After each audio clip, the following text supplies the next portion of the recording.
Mesdames, Messieurs, bonsoir, merci de votre fidélité. Voici le sommaire de ce journal.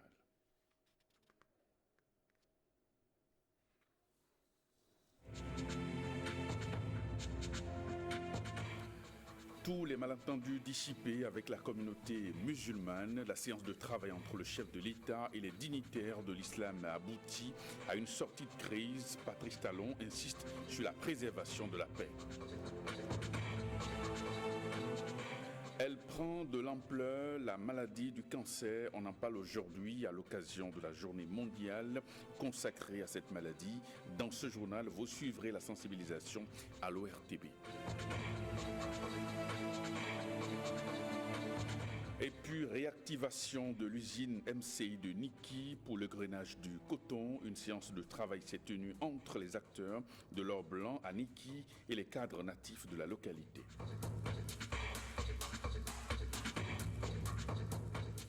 Merci de nous rejoindre. La voie est toute tracée pour une sortie de crise après la polémique née suite à l'interdiction de prière et autres manifestations dans les rues et espaces publics.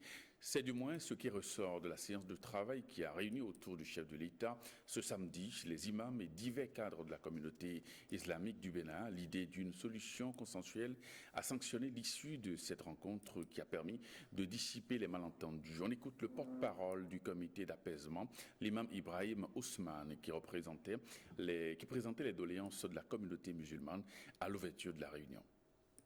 Au nom de la communauté musulmane du Bénin, je voudrais vous remercier pour la bienveillante promptitude avec laquelle vous nous recevez. Nous nous référons à votre autorité pour résoudre notre préoccupation essentielle qui est de prier sur une partie de l'espace public les vendredis lorsque nos mosquées sont pleines. La communauté musulmane du Bénin est tout à fait disposée à trouver avec les administrations concernées la mise en pratique de l'utilisation temporaire de l'espace public jouant nos mosquées les vendredis. La communauté musulmane du Bénin vous fait confiance en votre qualité de garant de la Constitution et de l'harmonie sociale, Monsieur le Président de la République. Connaissant votre ouverture d'esprit, les musulmans du Bénin sont certains de bénéficier de votre compréhension. Pour finir, la communauté musulmane du Bénin, à travers son comité d'apaisement, vous souhaite, à l'occasion de cette nouvelle année du calendrier grégorien, une robuste santé, un éclairage divin dans la conduite des affaires de notre pays. Que la paix et la justice règnent sur le Bénin. Je vous remercie, Monsieur le Président. Et à l'ouverture de cette séance de travail, le chef de l'État a rappelé les ambitions du gouvernement telles que déclinées dans son programme d'action. Le président Patrice Talon a également insisté sur la préservation d'un climat de paix, seul gage d'un développement durable. Suivez ici quelques extraits de sa déclaration. Cette rencontre montre bien que nous parvenons aujourd'hui au Bénin à surmonter nos difficultés. J'ai été assez marqué, attristé par l'amalgame qui a été volontairement instauré et a servi d'intoxication pour remettre en cause l'esprit de l'embellissement de la ville de Cotonou, de Porto-Novo, de Parakou, de nos grandes villes. La volonté d'embellissement, la volonté d'investissement, la volonté de marquer notre pays, nous aussi, notre génération, pour changer nos habitudes, nos comportements, parce que le Bénin est appelé à grandir aussi comme les grands pays du monde. Et le développement d'un pays ne se fait pas en un jour, ne se fait pas en une génération. Moi, je mesure la responsabilité qui est la mienne, je mesure la responsabilité du mandat que vous m'avez confié, et je mesure la portée des décisions qui peuvent impacter nos vies, parfois difficilement aujourd'hui, mais qui peuvent impacter bénéfiquement notre pays dans le temps. Je ne peux, dans la phase de réforme dans laquelle nous sommes engagés, je ne peux consacrer Je prie Dieu de m'accorder cette clairvoyance et ce courage pour le faire. Je ne peux consacrer l'occupation de l'espace public, même juste à la mosquée, pour la prière du vendredi. Si ensemble nous le consacrons, disons qu'à partir d'aujourd'hui, il y a une crise. À l'occasion de la crise, on s'est entendu que désormais au Bénin, prier dans l'espace public juste dans la mosquée est devenu une chose acquise définitivement. Nous aurons péché contre le Bénin. Ce que Dieu attend de nous, c'est de nous rassembler pour prier, pour l'honorer. Nous rassembler dans la sécurité, dans le confort. Ce que nous devons faire, c'est nous atteler à trouver les espaces qu'il faut pour prier Dieu en sécurité et en confort. Toutes les fois qu'exceptionnellement nous n'avons pas l'occasion, nous pouvons déborder. Mais nous ne pouvons pas consacrer que nous pouvons à tout moment, même les vendredis, qui est un jour particulier pour l'islam, dire que prier dans l'espace juste dans la mosquée est un droit. On ne peut pas le dire. Ça peut être une contrainte pour nous par moment. Par moment. Donc, retenons que ce qui relève de notre vie et qui n'est pas du quotidien qu'on peut prévoir, planifier, puisse se faire avec dérogation. Retenons ça. Mais ce que nous savons, que nous devons faire tous les jours, planifions ça. Ce que nous devons faire, c'est dire que nous allons ensemble trouver les moyens de donner à nos concitoyens les espaces d'expression religieuse en sécurité, dans le confort. Je veux qu'ensemble, nous puissions dire que la mosquée de Kadiaou ne restera pas comme ça. À titre personnel, pour montrer que je suis un bon fils du Bénin, un bon citoyen, un bon partisan de la paix et du confort. Et comme je le fais pour d'autres communautés, à titre personnel, je participerai. L'État participera à faire quelque chose. C'est comme ça que nous allons montrer notre volonté de construire. Mais ceci étant, s'il arrive exceptionnellement qu'il faut occuper l'espace juste dans la mosquée, ça va se faire. C'est cela que je voudrais que nous comprenions, qu'on adopte comme process de vie de la communauté collective. C'est la patience.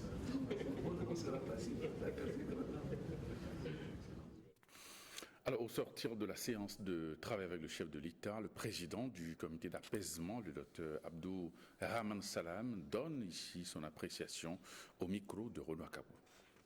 Notre première impression, c'est que la séance s'est déroulée dans un esprit de concertation et surtout d'ouverture.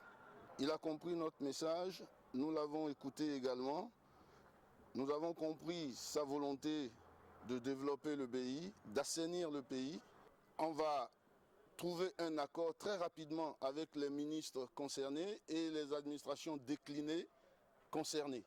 Nous sommes satisfaits d'avoir mis en relief nos préoccupations de manière exhaustive pour éviter la crise. C'est pour ça que nous, notre comité s'appelle le comité d'apaisement. On ne peut jamais se révéler dans le désordre. On se révèle dans la paix, dans la justice et dans l'expression des libertés individuelles et collectives.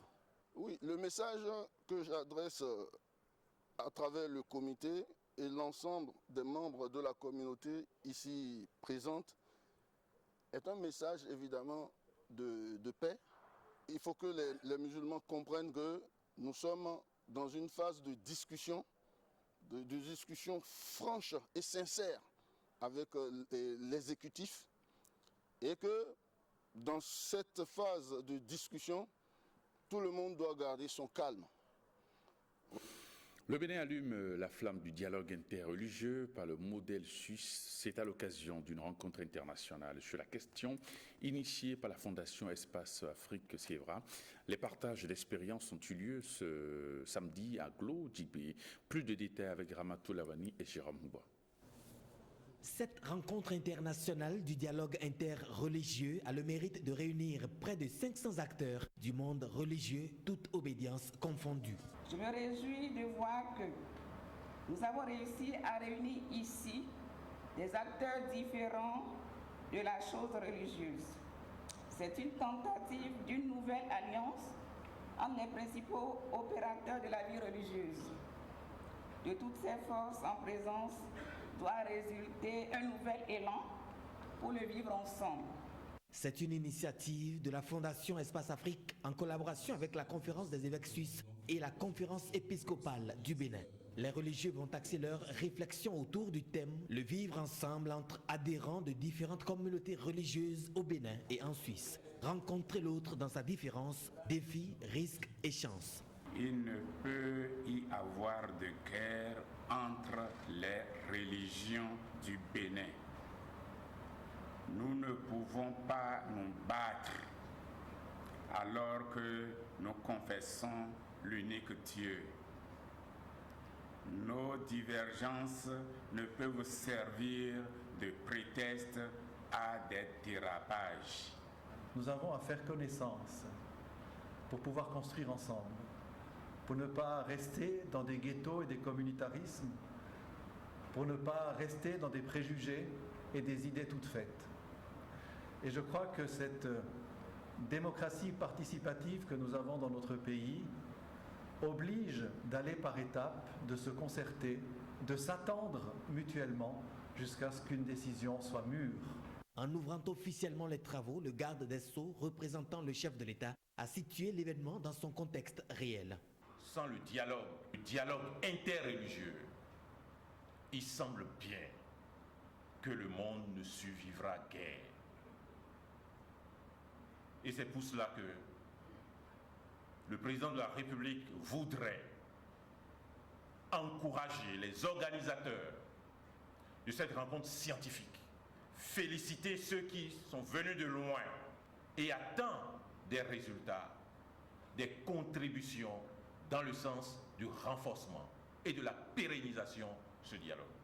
Le gouvernement a rassuré le monde religieux de son accompagnement pour une issue favorable de cette conférence interreligieuse, gage de monde pacifique pour les populations. Et puis les travaux de cette rencontre interreligieuse se tiennent jusqu'au 9 février. Alors quelques dignitaires rencontrés après la cérémonie officielle d'ouverture nous livrent ici leurs impressions au micro de Jérôme Mouba. Si nous entendons et qu'on ne dit pas l'aide de l'autre côté, l'aide de la gauche, de la droite ou devant, je crois qu'il n'y aura pas de guerre, il n'y aura pas de querelles, il n'y en aura pas. Si ça peut continuer ainsi, et si nous mettons 20 heures, bien des jours à faire ça, si on ne met pas en pratique ce que nous avons entendu, c'est zéro. Donc que Dieu nous donne l'esprit d'entendre et de mettre en pratique. Avant de dire que nous voulons parler du dialogue interreligieux, il faut nous mettre tous égaux. Tout ce que nous vivons et tout ce qui se passe actuellement nous pousse à accepter ce dialogue.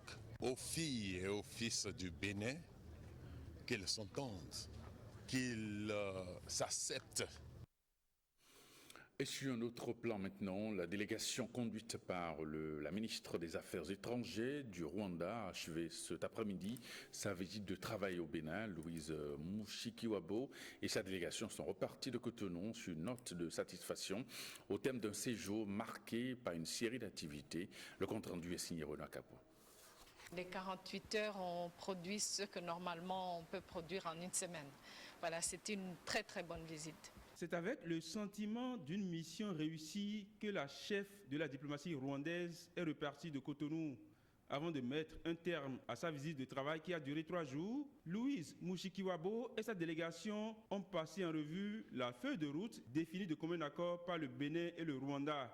À la salle de conférence du ministère des Affaires étrangères à Cotonou, L'instant était marqué du sceau d'une revue d'ensemble des projets avec la définition d'un chronogramme clair et précis, tout ceci sous la férule de la belle brochette des cadres et techniciens provenant des deux pays. Ce tour d'horizon des initiatives à concrétiser dans un bref délai est le signe que les accords signés au mois d'août 2016 à Kigali seront suivis d'effets dans l'intérêt des deux pays. Nous avons planifié une grande commission mixte, donc qui va comprendre tous les secteurs de collaboration, qui se tiendra au Rwanda dans la première quinzaine du mois de septembre 2017.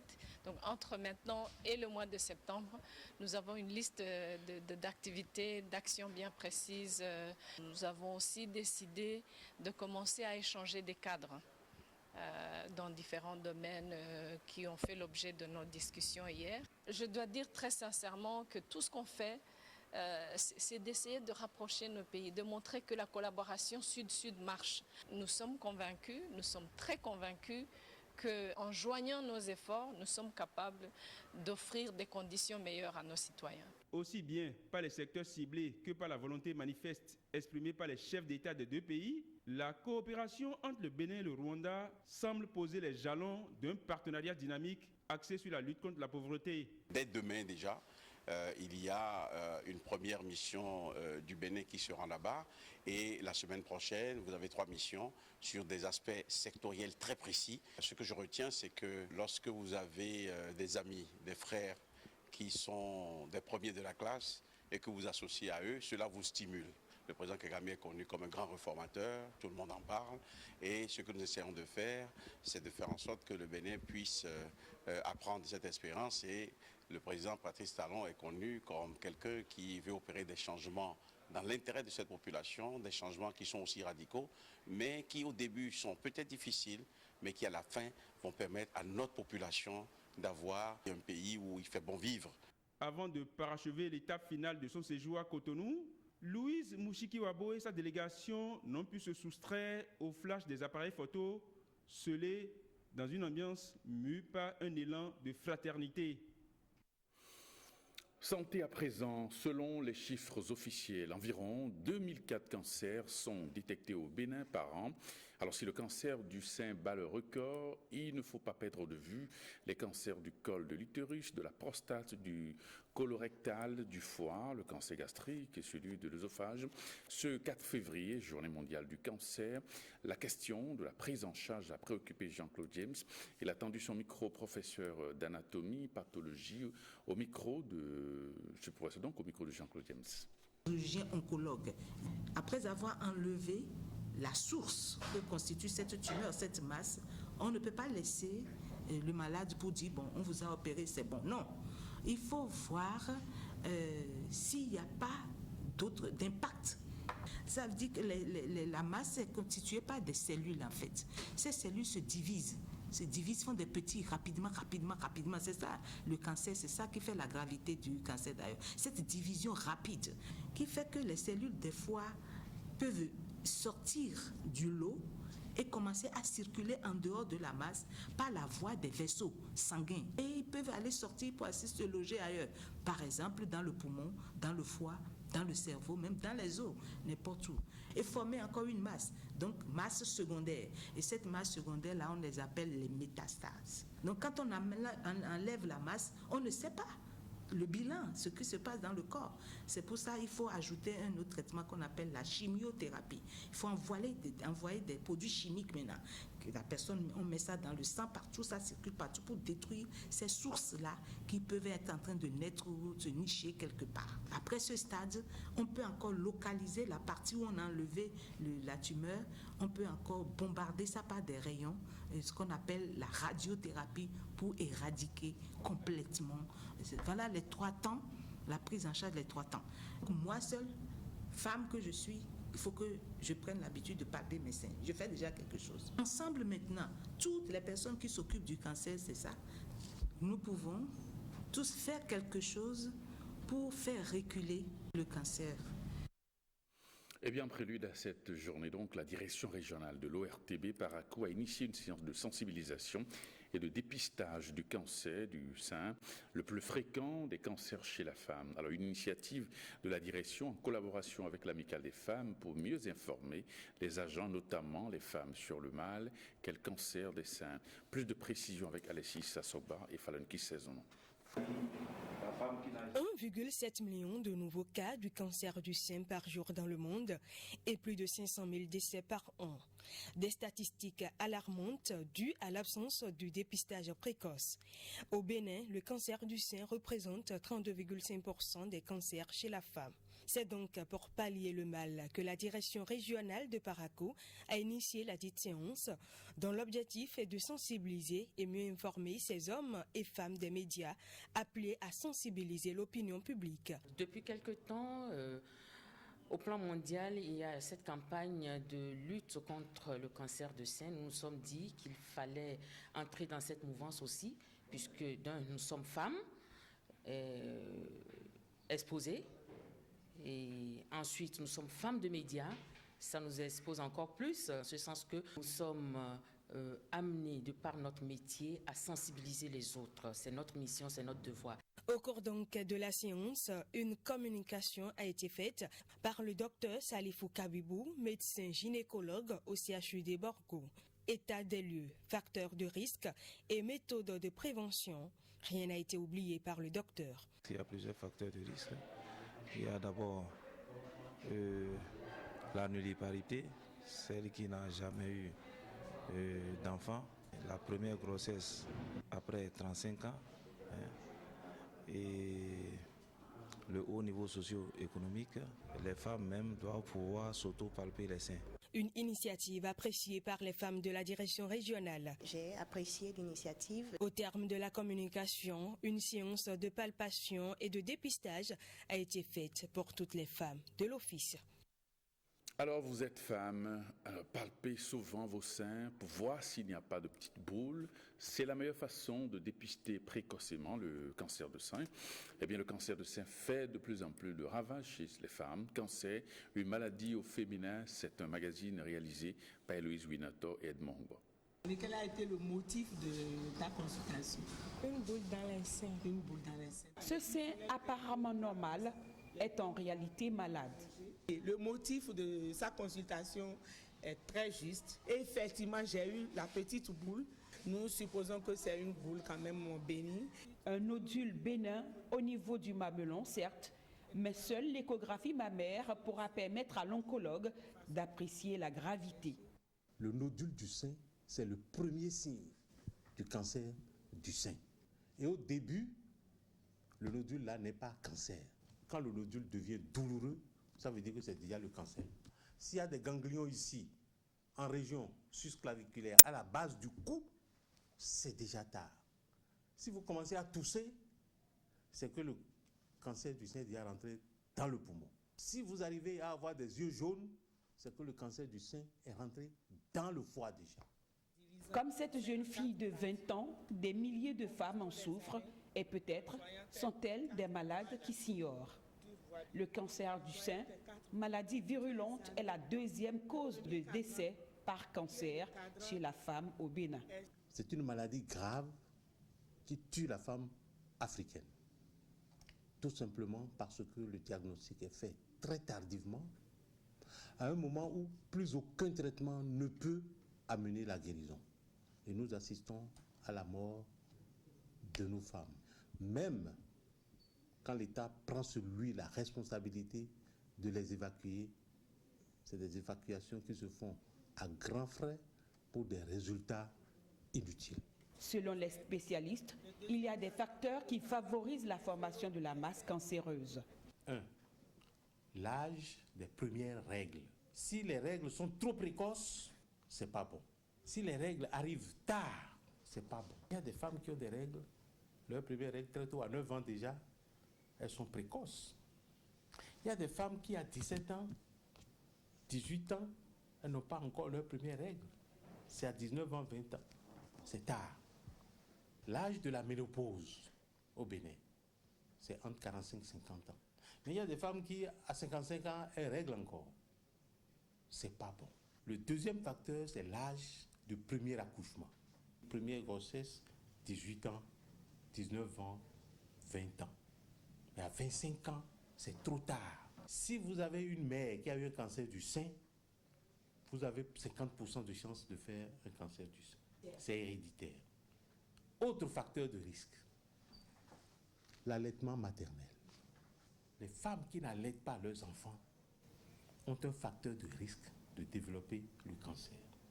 Au-delà de ces facteurs génétiques et ceux liés à la vie génitale de la femme, il existe des facteurs comportementaux qu'il faut à tout prix éviter. La consommation excessive d'alcool, la consommation de tabac, la consommation d'une alimentation non adaptée. On appelle alimentation non adaptée une alimentation riche en graisse et en viande rouge et trop pauvre en fruits et en légumes. Adopter de bonnes habitudes alimentaires diminuerait sensiblement le risque d'attraper la maladie. Mais l'autopalpation et le dépistage précoce restent et demeurent le moyen de prévention par excellence. Nous avions remarqué que la plupart des malades de cancer du sein, elles ont peur de s'afficher. Elles ont peur de dire même à leurs parents qu'elles sont malades. Ce n'est pas une maladie de la honte. Tu observes très bien tes seins, vois leur volume, la taille, les mamelons. L'information et la sensibilisation s'imposent. Seul un cancer dépisté tôt permet une prise en charge adéquate. Visite de chantier de construction de routes en cours dans la ville de Parakou. Sous instruction du ministre des Infrastructures et des Transports, le directeur général des infrastructures, Jacques Ayadji, est allé constater le niveau d'exécution des chantiers ouverts dans la ville de Parakou. Reportage de Chamsdine Baguir et Alexis Kenom. Accompagné du préfet du Borgou et du représentant du maire de Parakou, la délégation du directeur général des infrastructures parcourt les grands chantiers de la ville de Parakou. Au terme de la tournée, le directeur général des infrastructures, Jacques Ayadji, précise l'objectif de sa descente sur le terrain. L'objectif principal de la tournée, c'est pour visiter un peu les travaux de la traversée de Parakou qui pétine. Nous faisons la route pour améliorer les conditions de vie des populations. Ce n'est pas pour les tuer, ce n'est pas pour les asphyxier de poussière, ce n'est pas pour les priver d'eau. Je pense avoir dit clairement à l'entreprise et à la mission de contrôle de laisser d'abord la conduite d'eau là. Et si on ne remet pas la nouvelle conduite, ce n'est pas sécurisant pour nous de toucher à l'ancienne. Le directeur général a été ferme. Je suis d'accord avec lui donc pour demander aux Chinois dorénavant dans l'exécution de ces travaux-là de prendre toutes les précautions pour éviter des désagréments aux populations. Pour ce dernier, le civisme est un impératif pour la livraison à temps des différents chantiers.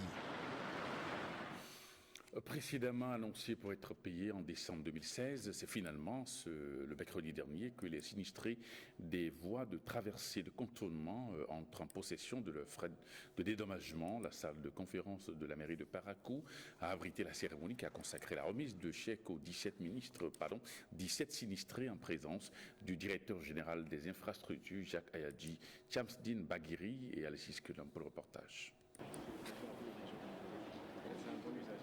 Chose promise, chose due. Le gouvernement, par le biais des institutions compétentes, démarre le paiement des frais de dédommagement des sinistrés. 17 d'entre eux, dont les dossiers sont à jour, reçoivent leur chèque. Je remercie les autorités qui ont pu faire diligence et à ce temps ont pu nous délivrer les fonds. Je suis satisfait du fait qu'on a pensé quand même nous donner quelque chose pour nous apaiser. Je suis satisfait à partir du moment où pratiquement une bonne partie des sinistrés ont reçu les chèques ce jour. Plus de 373 millions de francs CFA, c'est le montant décaissé par le gouvernement à l'endroit des 17 ayant droit. On avait prévu régler à Noël. On n'a pas pu pour diverses raisons, mais principalement par la faute un peu des populations elles-mêmes qui n'ont pas pu réunir à temps les pièces. Si nous devrions attendre que tous les sinistrés remplissent cette formalité-là ne seront pas là aujourd'hui. Le directeur général des infrastructures prie les autres sinistrés de se mettre à jour afin d'entrer eux aussi en possession de leur compensation dans les tout prochains jours. Réactiver l'usine MCI de Niki dans le processus de grainage de coton en cours, c'est bien l'objectif d'une séance de travail tenue à Niki, une rencontre dirigée par le ministre de l'Agriculture en présence du préfet du Borgo, les responsables de l'AIC, ceux de l'usine en question. Alors les cadres natifs de la localité et d'autres acteurs impliqués étaient de la partie compte rendu de la séance Théodore Gandieko Aziz Alabé. Votre arrivée va nous permettre de trouver les solutions.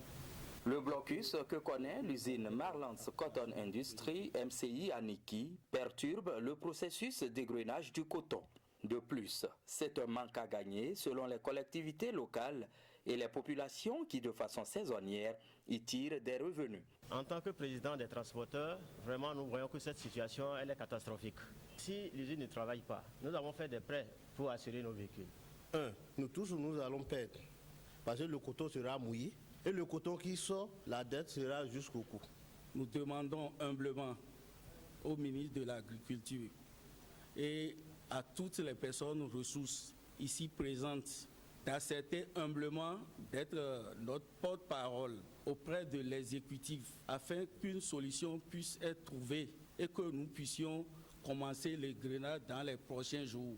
Mais après maintes explications et échanges, l'assistance notifie la nécessité d'un certain nombre de concessions en interne après que le gouvernement et l'association interprofessionnelle du coton aient tous créé des conditions favorables au fonctionnement de l'usine MCI. Les délais qui vous sont impartis sont dépassés. Le DG Sodeco est présent dans la salle et il est prêt à faire l'égrenage à façon, c'est-à-dire de faire tourner l'usine pour que le coton de Niki soit égrené, que la population, surtout les jeunes, puissent travailler. Avant de visiter les installations de l'usine MCI prête à fonctionner, la délégation est allée rendre compte des issues de la rencontre à l'empereur Sabinaïna III. Un atelier d'échange et de partage d'expériences sur le processus de mise en œuvre du code foncier domanial au niveau communal. C'est une initiative de l'Association nationale des communes du Bénin, ANCB. La rencontre s'est tenue à Boycon. Voici le compte-rendu de Gilles Danso. L'Association nationale des communes du Bénin ANCB entend contribuer activement et qualitativement au débat national sur les réformes dans le domaine du foncier, d'où l'intérêt de cet atelier. De nombreuses appréhensions se révèlent sur les conditions de mise en œuvre du code au niveau des communes. Et il est normal que la structure faîtière des communes organise la présente séance de concertation technique en vue de mûrir les réflexions dans le cadre du dialogue national nécessaire pour bâtir un cadre harmonieux de collaboration des différentes structures parties prenantes de la réforme foncière au Bénin, avec bien sûr un meilleur repositionnement des responsabilités et des intérêts des communes. Un atelier capital d'échange, le foncier, une réelle préoccupation. Aucun développement n'est possible sans la sécurisation foncière. On ne peut pas construire un hôpital en l'air. On ne saurait construire une usine de transformation de fruits et légumes au ciel. C'est toujours sur le foncier. Et pour que l'investisseur puisse venir le faire, il faut bien que cette terre-là soit sécurisée. La MCB attend beaucoup de cet atelier. Les résultats de l'atelier permettront donc de mieux appréhender les implications de la réforme foncière sur la gouvernance des collectivités territoriales, notamment dans des secteurs comme la planification territoriale ou l'économie locale, en vue de mettre en place les bases de l'orientation, voire de la contribution de la NCB à l'animation du dialogue national et à la mise en œuvre des actions de lobbying et de plaidoyer. En d'autres termes, les résultats des travaux du présent atelier seront exploités par la Commission Agriculture, Foncier, Aménagement du Territoire, AFAT, pour alimenter le positionnement de la NCB sur la mise en œuvre de la réforme foncière. Plusieurs communications sont inscrites à l'ordre du jour. Journée de réjouissance des enseignants de la commune de Dassazoma. Eh bien, ils se sont retrouvés en début de semaine pour des instants de retrouvailles, occasion pour revenir sur la qualité de l'éducation et de la nécessité de faire des enfants des élites de demain. Gilles Danso. Un enseignement de qualité pour des résultats encourageants. Ils sont à la tâche au quotidien et se retrouvent aujourd'hui autour d'une journée de réjouissance. Les enseignants de la circonscription scolaire de Dassazoume. Nous saisissons cette opportunité pour assurer de notre disponibilité sous la houlette du chef de la région pédagogique, appuyer des conseillers pédagogiques pour hisser la circonscription scolaire de Dassazoume au rang des meilleurs au titre de l'année scolaire 2016-2017. Le maire de la commune est fier de cette initiative, se retrouver en amicale pour une éducation de qualité. Au nom du conseil communal de Dassazoume, dans mon nom personnel, vous remercier pour votre permanente sollicitude par rapport à l'éducation de nos enfants. Le salaire que vous gagnez, ce n'est pas ce que vous méritez. C'est un métier sacerdotal. La direction départementale des enseignements des collines accompagne l'initiative.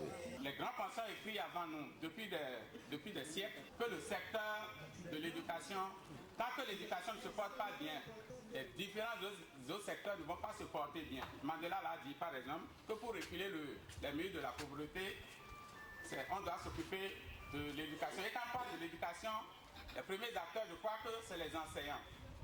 On n'est pas riche, c'est vrai, mais on est aujourd'hui heureux de voir que ceux qui sont assis devant nous là nous ont formés et nous, acteurs du développement à différents niveaux. Donc pour ça, je tiens à leur rendre un hommage mérité, ainsi que je l'ai rendu à ceux qui ont eu l'initiative de créer une pareille amicale. Des enseignants admis à faire valoir leurs droits à la retraite ont été gratifiés. Le sport présent, Hugues Zounon, bonsoir. Bonsoir Prévet, bonsoir à tous et bonsoir à toutes. Eh bien, le Burkina Faso sauve l'honneur et prend la 3e place donc, de cette 31e édition de la CAN en battant les Ghanéens 1-0. Un but magnifique du revenant Alain Traoré. Il faut tout simplement voir ces images. C'était magnifique, Prévert. Alors demain, ce sera donc le verdict donc, de cette CAN. Et c'est deux équipes qui se connaissent bien, l'Égypte et le Cameroun, qui se sont affrontés par plusieurs fois. Alors avec vous, nous allons essayer de revisiter à partir des courbes que nous avons à l'écran, le parcours, j'allais dire, des deux nations. Effectivement, Prévert, depuis 1957, la Coupe d'Afrique des Nations a été créée. On voit l'Égypte qui est en bleu. Victoire de l'Égypte 1957-1959. La coupe entre 1957 et 1959 est stable. Ensuite, elle est en chute libre jusqu'en 1984. Il y a cette coupe qui monte en 1986, puisqu'il y a eu la victoire de l'Égypte face au Cameroun au tir au but en 1986. 1998, elle remonte en puissance. Et puis 2006, 2008, 2010, triplé historique de l'Égypte avec l'entraîneur Hassan Siata. Et puis le Cameroun qui est en rouge, vous verrez très bien que sur la coupe, en 1972, le Cameroun était à domicile en demi-finale. 1984, première victoire du Cameroun, c'était en Côte d'Ivoire. Le Cameroun a enchaîné 3 finales. La finale de 1986, d'ailleurs perdue face à l'Égypte. La finale de 1988, remportée par le Cameroun 1-0. Ensuite, on ne verra plus le Cameroun. On retrouve la grande équipe du Cameroun, puisqu'il y a eu la grande équipe du Cameroun dans les années 80 avec Roger Mila et le docteur Abega. Il y a la grande équipe du Cameroun en 2000 et en 2002 avec Samuel Eto'o, Patrick Mboma. Donc 4 étoiles pour le Cameroun, 7 pour l'Égypte. Donc les deux coupes comparatives schématisent les victoires de ces deux grandes nations en Coupe d'Afrique des Nations de football. Et l'Égypte est quasiment la bête noire du Cameroun, si on peut le dire comme ça, en phase finale de la CAN. Et effectivement, Prévert, on voit cette deuxième coupe qui montre toujours que l'Égypte est en puissance, monte en puissance depuis la création de la Coupe d'Afrique des Nations. L'Égypte est en bleu, le Cameroun est en rouge, et là ce sont des pics qui montent.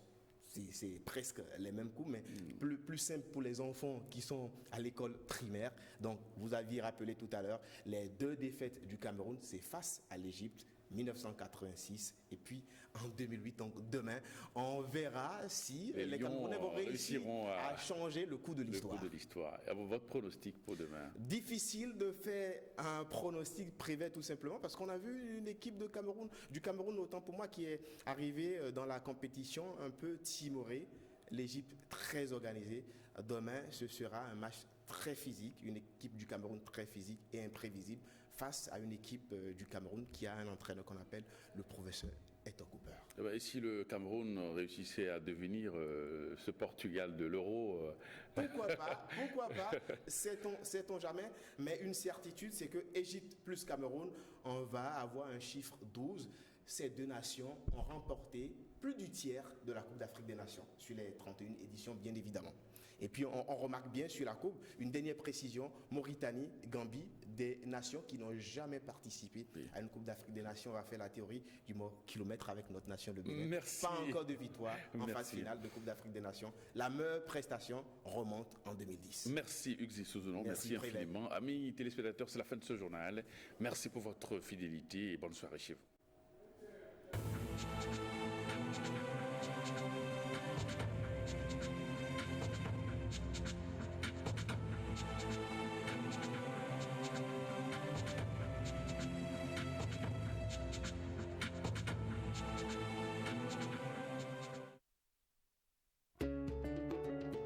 Opérateurs économiques, commerçantes et commerçants, citoyens de toutes catégories. Bâtir une maison ou un centre de commerce autour d'un poteau électrique, c'est mettre sa vie et celle des autres en danger. Évitons par tous les moyens cette cohabitation à haut risque avec les poteaux électriques.